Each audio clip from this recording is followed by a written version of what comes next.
Hello and greetings, everyone. Welcome back to my garden. I have to make sure I don't say welcome back too sarcastically because let me tell you, this garden really is looking super, super rough. And I'm going to show you this video is not going to be pretty. In fact, I had to just start the video out in what's a decent looking spot in the garden. And then, all right, just prepare yourself for all the ugly. I'm going to step back here to show you my patio. I decided I'm going to make this video this morning because I need a reminder of later on in the year how bad things looked so I can appreciate how good things look later. But I have my table of dead pots. These are pots that I made. These will get all printed or potted up later in the season. But yeah, not looking so great right there. Also, this kind of made me super sad. This cactus, I just happened to look out the window and I'm like, oh, it just went bloop. It just fell over.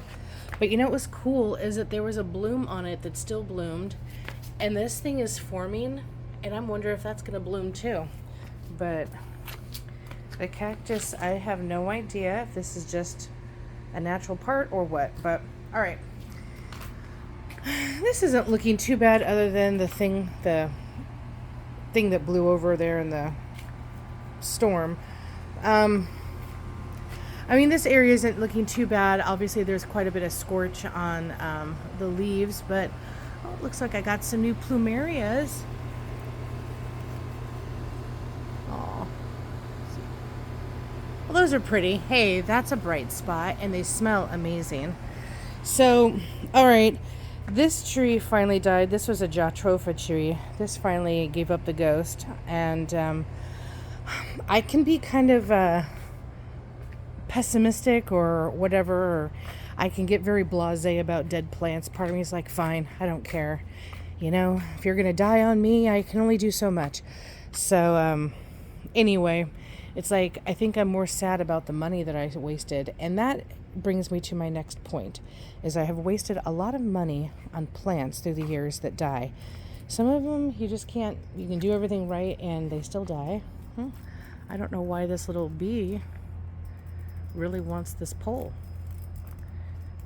Isn't that a bee? What the heck is that? I don't even know what that is. No, maybe it's not a little, I thought, oh, that's a locust.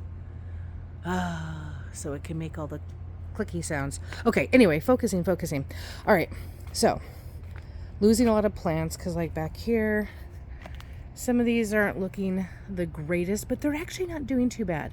All right, so let me focus for the camera for a moment on a section just so I can concentrate and talk. Actually, this is a perfect area. So the point that I was trying to get to before I got distracted was I want to start really working on my soil health, because things like this sad jatropha tree over here probably would have done a lot better had I had better soil there. I mean, I have amended that area, so I have done quite a bit of amending, but there's still a lot to be done. I mean, I've actually recently, let's see if I can come over here, dug up, I had put some wood chips down, so I pulled them back, and then I put a whole bunch of compost for this orchid tree because I'm always struggling with a bit of chloriosis with this tree. But so I am really trying to get things amended. I want to get a couple of buckets of compost to put down for these sky flowers back here. I think they'll make them look nicer, but I'm actually pretty happy that even though they look kind of thin and there's some burnt, little burnt patches on there. Let me just come back,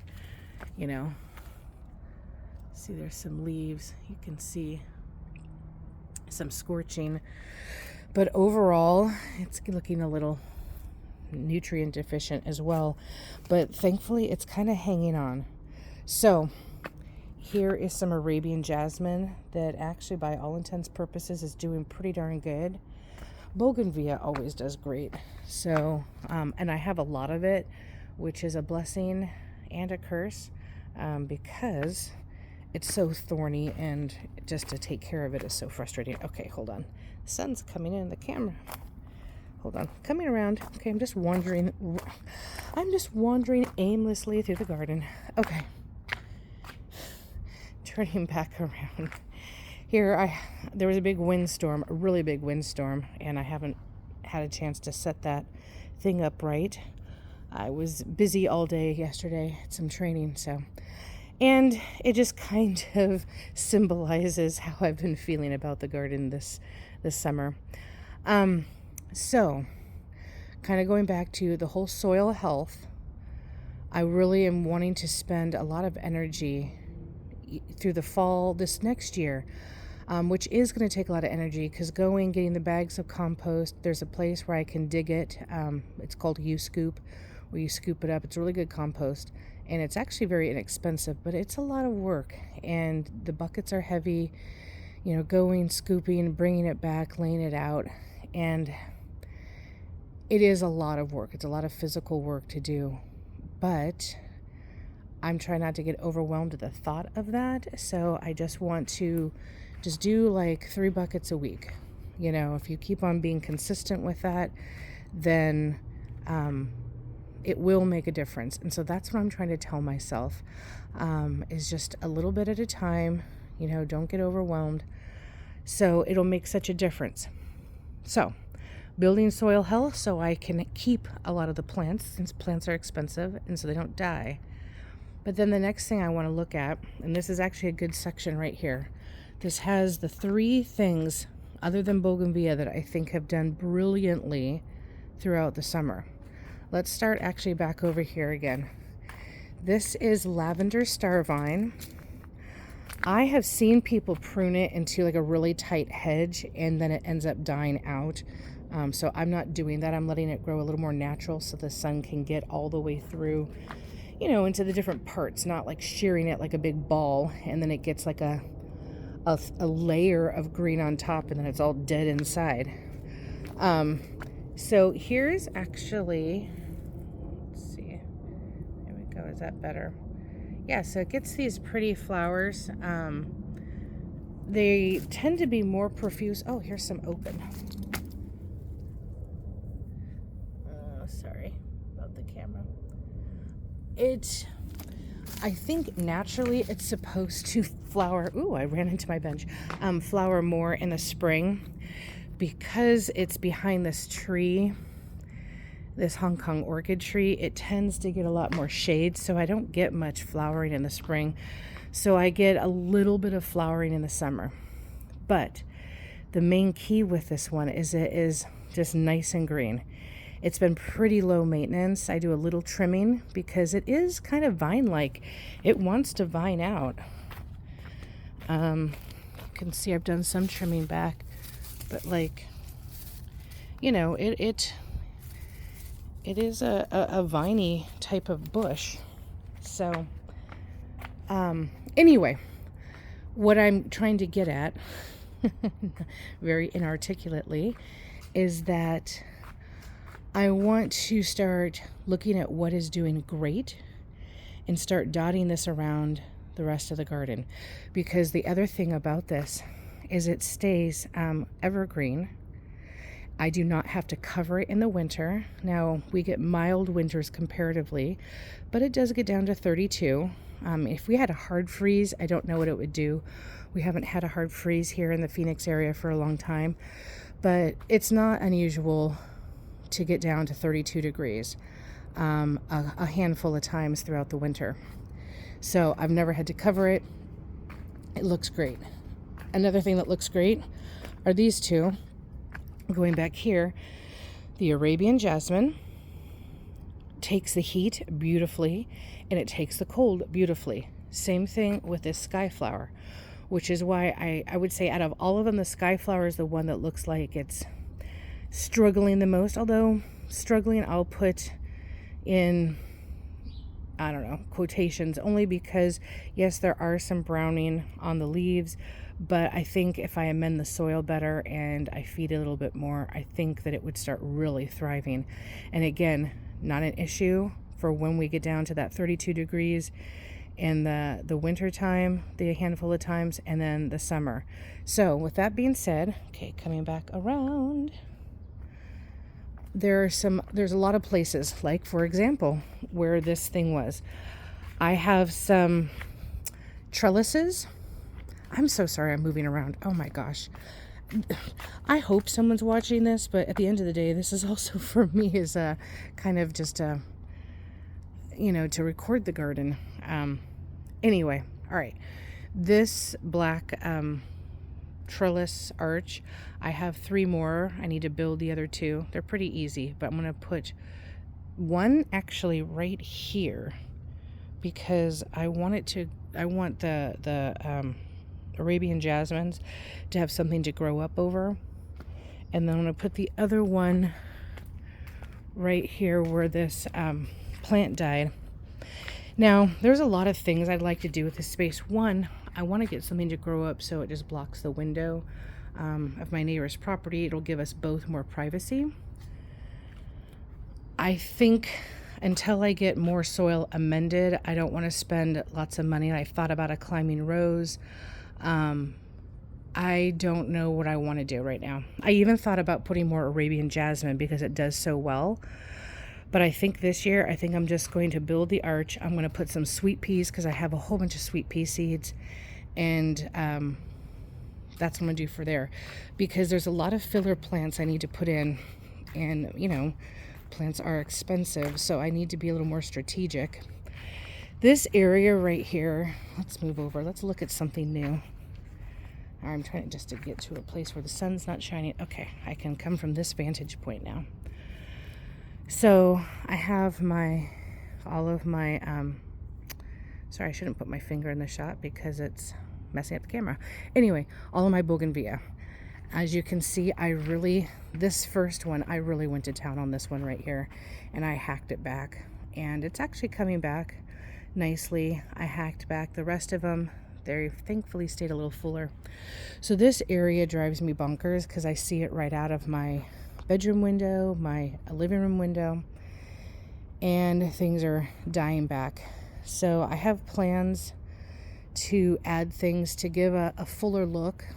I am trying to go for a little bit more of a deserty look here. I have tropicals, I have cottage garden, I have lots of stuff. Okay, I'm going to move this thing up. I was using this to help me. Here we go. Oh. I like to come out to the garden and play. I'm sure nobody else does that. Just me.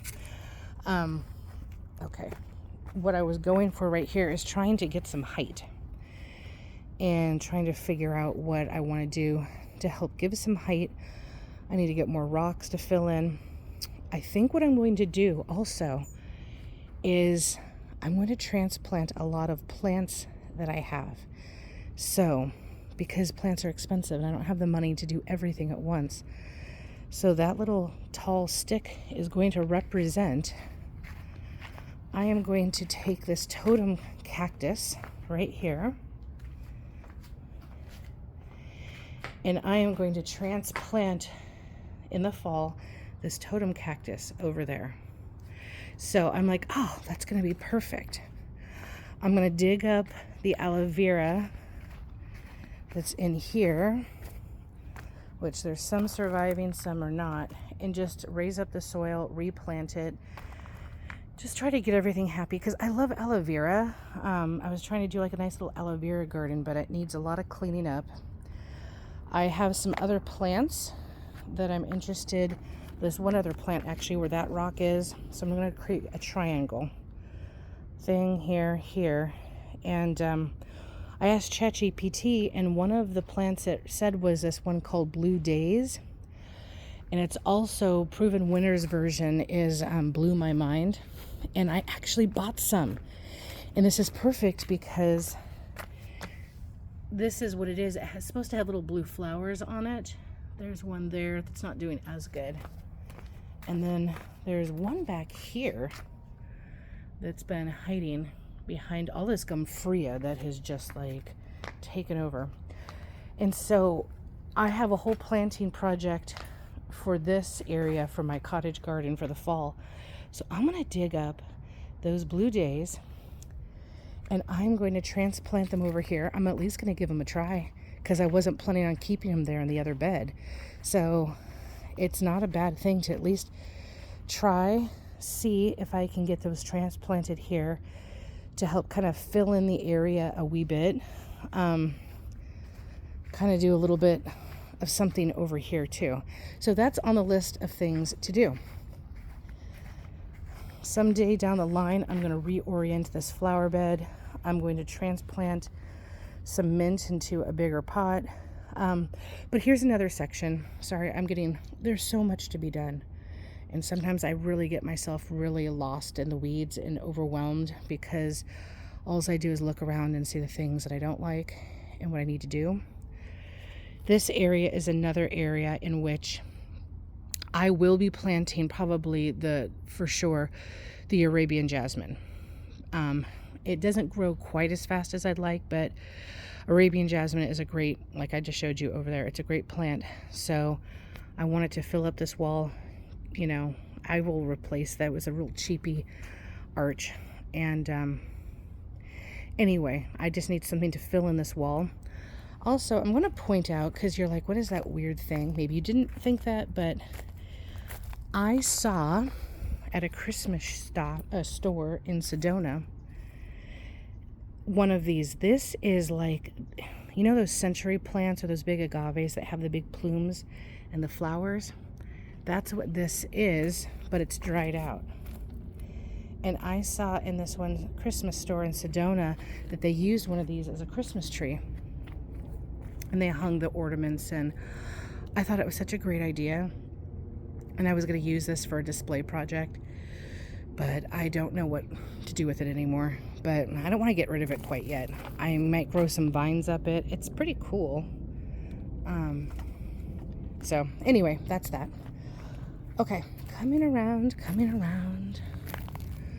So I had planted a lot of annuals in here, so I didn't plant any. I was so tired that I didn't plant anything for summer. So I'm going to plant this up for the fall with annuals. And then I think going forward, this is always just going to stay an annual bed, so I can start putting things like Angelonia, which is another miracle annual plant for the valley in the heat. I think I'll do some zinnias. There's a lot of stuff I could have done with this. I just chose not to because I was tired. The end of the spring, I had my big 50th birthday party, and I had spent so much time making sure my garden looked just so for my birthday, which was in March, that I thought, I don't care about the summer. Now I regret it, but oh well, whatever. These irises are hanging on. The one above it died. And speaking of irises, so spending money, I spent a lot of money buying irises. Some of these are some older ones that I needed to get transplanted. I have a lot of money. I have probably about $120 worth of irises in here. And I don't know, they sent them to me at this time, so I planted them, and they all look like they're really struggling. So again, part of me is telling myself, if they die, they die. Like, I can't, it is upsetting, but I'm trying not to like stress too much about it. And I think I need to join like an iris society or something like that to figure out how to get them to grow the best, because they're beautiful, but I don't know. Anyway, so coming around this, my little rose garden area.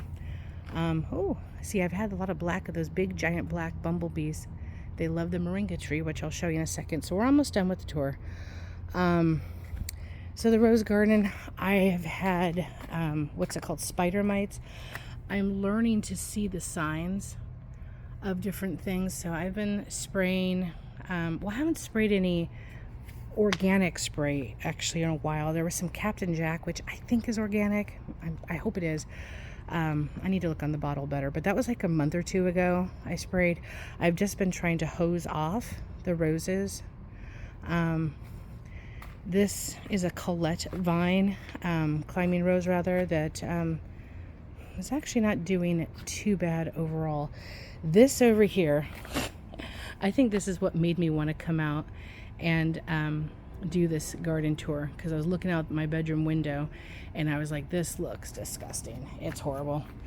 This rose is just getting beaten up, and I guess I want to take a moment to let it, show what it looks like. Here we're in the end of August. I know there was some spider mite stuff. I don't know if it's just the heat. I've had this rose about 3 years. So anyway, it looks absolutely horrible right now. So I'm thinking it should come back. There was some damage. See, the thing is, I'm not even showing on the camera. Let me just focus the camera. Sorry, the sunlight's coming in such a way it's hard to tell. It looks like the leaves are crispy, but this thing gets water. Like if we come all the way down here, it's wet. It's moist. So anyway, this is where, I'm definitely a beginner gardener. Like, it needs to be fed, but they say not to feed your roses in the summertime. Although I did think I gave it some feed a while ago. So whatever. Again, hopefully it doesn't die. I've had stuff back here that's died. But whatever. Again, whatever. This little thing, I've kind of jerry-rigged a trellis and a little, I don't know, that little sun and moon structure. I plan to grow sweet peas up that. I wanted to buy a nice, beautiful obelisk. But again, money. I want to budget $500 for the fall for trying to do the garden, and that's not even going to scratch the surface. So that's another thing. I just have to accept the fact that, you know what, it's not going to be exactly the way you want it, but for $500, that's my budget for the fall, and I will do the best I can with that.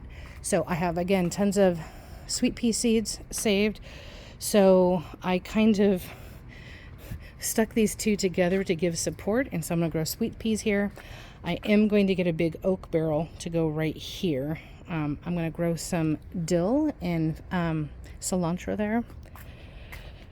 All right, so going for the last push. I don't even know you can see this. Hold on. The sun. It's not early in the morning, but it's about 7 o'clock or so, and the sun's coming up. I'll just zoom in. So this is a Cape Cod honeysuckle, and I have a love-hate relationship with this.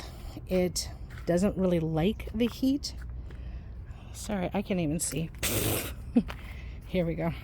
I'm like, I can't even see. The sun's in my eyes.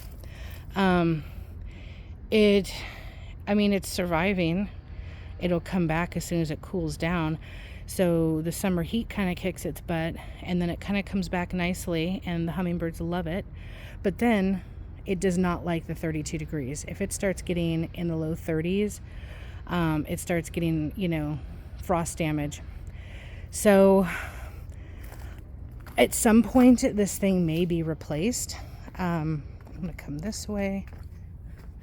I just need to get out of the sun. So I have my neighbor's big 2-story house here. The one thing I like about this is my neighbors have a light that's really high up that when they turn it on, it totally shines into my backyard at night.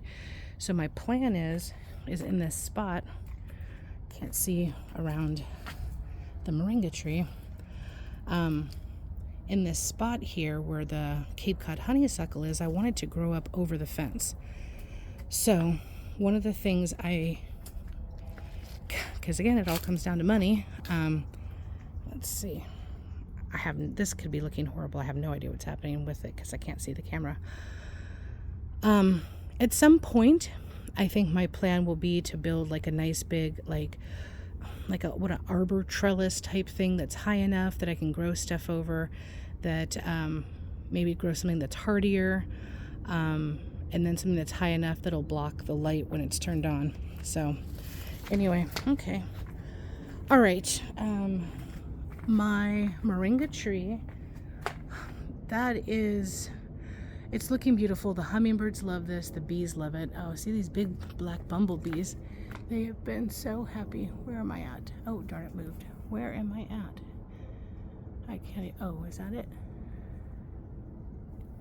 There it is. Yeah, I'm like, I couldn't even see.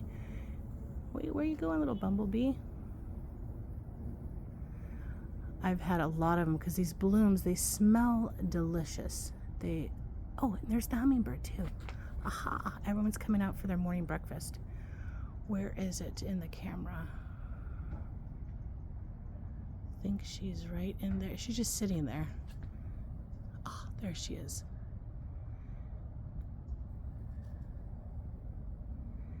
So she's just sitting there hanging out. The hummingbirds love this tree. And at some point you'll go and have breakfast, I'm sure, little girl or little boy, whoever you are. Oh, there you go. So anyway, I've spent a lot of, she's just, where'd she go? I don't know. Anyway, so I love this thing. It's fast growing. Let me put, there you go, that angle. It is a bit high maintenance because it's so fast growing. I'm constantly having to prune it back because it'll just grow everywhere. And you can see how it's getting really close to the house. I've had to prune off right here because I don't want it going too much into the neighbor's yard. I've actually got a big giant saw pole that I've been used to maintain it. So it's been kind of fun. The one thing I will say that is super great about it, as far as maintenance goes, is the wood is very soft. So it's not hard to like use a saw pole to cut it. So it's not like you're having to hack through and saw through really hard wood. So anyway, part of me wants to get another one because I want to put another one right here. I think it would look gorgeous, but I am also kind of nervous about just, that's a lot of maintenance. So, okay, here are my trash cans. This is not the prettiest area, so I'm going to come down here and turn around because in the spring last year, I had wildflowers all up and down. This was one of my favoriteest views of the garden because the moringa tree looked great. My plumeria looked great. And this side had tons of hollyhocks. It was looking gorgeous.